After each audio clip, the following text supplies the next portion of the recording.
What's happening, boys? Welcome back to the channel, and today we're going to be going over the Rangers versus Dundee review, and by God, Rangers have scraped a point here. This was a hard watch, a very, very difficult game to actually get your head around. This was ultimately poor from Rangers, very poor. So yeah, let's get it. So firstly, we're going to go into the lineup that Rangers put out for this game against Dundee. And yeah, let's get it. Okay, so on screen now is the lineup that Russell Martin put out for this Dundee versus Rangers game, and it's almost bang on to what I put out for my predicted lineup. The only change being Dessers for Mikey Moore. Mikey Moore isn't registered yet, and that is why he's not playing for Rangers, so he should be playing for Rangers very soon once he is registered. And the other change being Diomande for Raskan. Raskan I had starting over Dio this game just to switch it up, but it seems like Russell Martin's went the other way. But other than that, it was almost bang on. Position-wise, the formation was changed for the first time in forever by Russell Martin, which I found a bit crazy to do, but it would have been a smart game to do this in, because realistically Dundee shouldn't have been that hard, but by God we made it hard. But starting the lineup was Butland in goals, Max Aarons at right back, Dajiga at right centre back, Suter at left centre back, Shifty at left back, Diomande at right centre mid, Rothwell at left centre mid, Gazaman at left wing, Lyle Cameron started in the middle, and Ant-Man on right wing, starting with Dessers up top. And that was the lineup Russell Martin put out for this game. On paper, that lineup looks pretty perfect, and it looked like the right lineup to put out against Dundee. Like I said, the only thing that I'd seen in there that was the major change was Raskan for Diomande that I didn't predict. I want to say something about that. I don't think Russell Martin likes Raskan. I'm starting to feel it. He just isn't playing him. He didn't play him against Pleasant, and he didn't play him against Dundee. So there's something going on there, I think. Either that he's picked up a knock, and I might be completely wrong, but I think there's something going on behind the scenes here, because he's coming on late appearances during the game.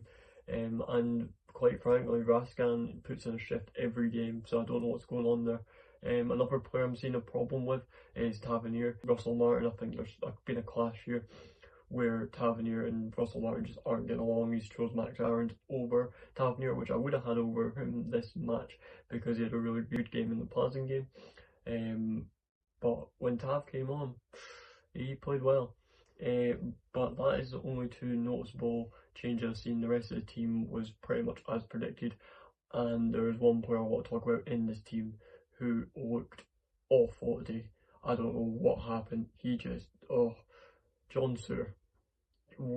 Jesus, I don't even know what to say. I have no words for what his performance was today. Lazy. He was just giving the ball away. He was awful. So he needs to be dropped next game, as far as I'm concerned. For the Pleasant game, as a punishment, he needs to be dropped. But yeah, everyone else, I mean, fitness wise and stamina, we just didn't look great. The only player that was really trying was Gassama. He looked like he had a bit of quality about him, and we'll see that later in the game. But other than that, no one really showed much today. Dessers was alright, and yeah, that's about it. Gassama, I wanted to say, he looked absolutely gassed by the end of the game. The amount of work rate he was putting in to keep Rangers afloat. That is some mentality right there, fair play to him. But yeah, on to the next point. Next thing I wanted to talk about is the actual game. So the first half started, and honestly, no one really showed much in the first half, to be honest, on either side. The most that was shown was by Dundee, and they had a couple opportunities. But the game starts, and Rangers were on the front foot for a little bit, and were trying to create chances. And one memorable chance that I've seen in the first half was when Gassama, he was in for a goal. He was totally in, and he should have shot, but he didn't. He passed it to Dessers, and the chance was gone. By no fault of Dessers, I just don't think he was expecting the ball. I was really expecting Gassama to shoot and put us 1-0 up very early in that game. I believe that came in the 15th minute. But after that, it was really lacklustre by both sides. You could see the obvious signs that Dundee were posing a little bit more of a threat than I may have predicted in my preview, because they were starting to do our line in just a little bit. And I don't know why this was. I have a small feeling it may have been fatigue from the European game on Wednesday. but honestly that is no excuse to be that level of terrible during this game. Um, but yeah, I'm going to make no excuses for us. This was a bad game. But during the first half, Rangers played not terrible, but not great. We really should have had at least one goal by the half, but nothing came of it. And Dundee had their chances in the first half, and I'm going to put one on screen now because I believe this was the best chance of the half. On either team. But yeah, I'm going to put it on screen now. So this chance came in the 29th minute. It came from a corner, and originally it is really well defended by Diamandi and Dajiga, and then it comes out back out for a cross in, and everyone is sleeping, and it hits the post, and Butland was rooted. What did I think of that chance? Honestly, this is really poor defending by Rangers. In the second coming, where the ball was then crossed in and hits the post. Butland's role in this was awful. He had a really weird game. He was trying to pass out the back, and earlier in the game he got the ball taken off him and it could have led to a goal, but luckily it went out for a corner. A lot of other opportunities where just Dundee were so much better than Butland today. You'll see this in the second half for Dundee's goal. But unbelievably, Butland just, I don't know what happened today. For being such a cornerstone and such a pivotal part of Rangers, he just really had a bad game today. And I can say that about a lot of our main players that we have been relying on recently. And yeah, once again, the corner was defended really well originally, but it just isn't defended the second time. Just no one is there, and it was a clear opportunity, and luckily it hits the post because Butland was completely rooted to the spot. It was a clear chance, and it could have put Dundee 1-0 up. But other than that, in the first half, there were not many chances for either team. Rangers were playing some really sloppy football at this point. The passes were not connecting whatsoever, and Dundee were trying to play a bit of a scrappy football game, make it really scrappy, and make it a difficult game for Rangers, which you will see in the second half. They do successfully. But yeah, the first half, there's not much to sum up in it. Both teams were really poor going forward, and Dundee had the better chance. But yeah, the first half was a one to forget for both teams, I would say. But the second half was one for Dundee to remember. It's half time, and my half-time thoughts are just like, what the hell are Rangers doing? Like, this was awful. This was meant to be a statement game, but whoa, it's like our statement was, yeah, we're just not going to play today. Our statement is we're shite in Scotland, good in Europe. That was meant to be our statement today. I think it was a miscommunication between me and Rangers as to what that statement should have been.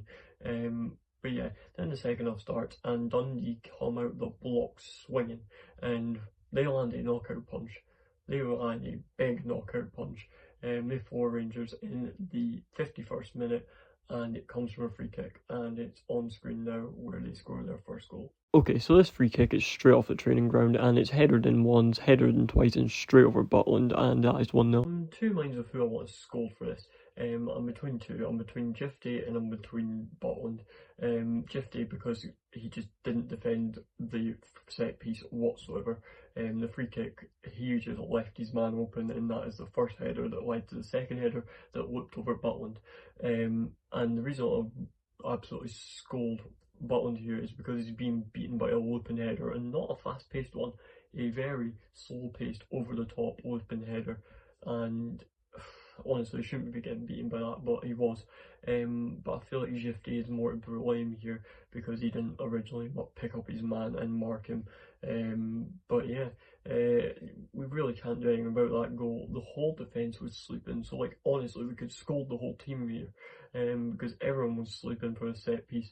But as I said, it's straight off the training ground by the looks of it, and it just worked. It's one of them ones that just worked, which is unfortunate for Rangers, but it put Dundee 1-0 up, and it put Rangers in a very big predicament where we needed to bring this game back, because at this point, Dundee were in the driving seat. They could make it already, and honestly, they really did. They tried to park the bus and make this game scrappy, which they successfully done for a very long period of this game. As Dundee made this game really scrappy, Rangers tried to get back into it, and Dundee got through on a very good counter-attack, and it led to a huge mistake from Rangers, and it was honestly, it had to be made, this challenge, and it got De Giga sent off, and this is where he's put a foot wrong.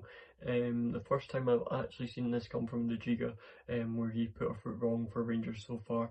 And like I said, this is another player who's been playing really well, who just had a really difficult game today, which is really weird to see. The whole team just fold, essentially, under what was seemingly no pressure coming in this game. But yeah, here is the red card. Okay, so leading up to the red card, John Stewart gives the ball away, and as I said, he was absolutely awful this game. He's not even tracking back. He tries to go in for his man, gets absolutely taken out, and it's a counter-attack. De Giga brings his man down, and it's a straight red for taking out the last man. That red card results in De Giga obviously going off, and it's, in my opinion, a very soft red card. In the clip, it doesn't even look like he touches his man, but he falls to the ground and it's the last man, so it's obviously a red card. I don't even think it was VAR, but it is what it is. We move, and at this point, it's just went from bad to worse at Rangers. De Giga sent off, and we're down to 10, and we're 1-0 down. We're about parked the bus Dundee, so I'm just like, I'm gonna turn this off. But I didn't. I stuck around and see it out because we needed the content for this review. But yeah, Rangers were really poor, just up until this point, and this was just a cherry on the cake of how poor we were. So at this point, I'm like, this game's done. And De Giga gets sent off, which I believe he misses the Old Firm because of this, which is a kick in the teeth.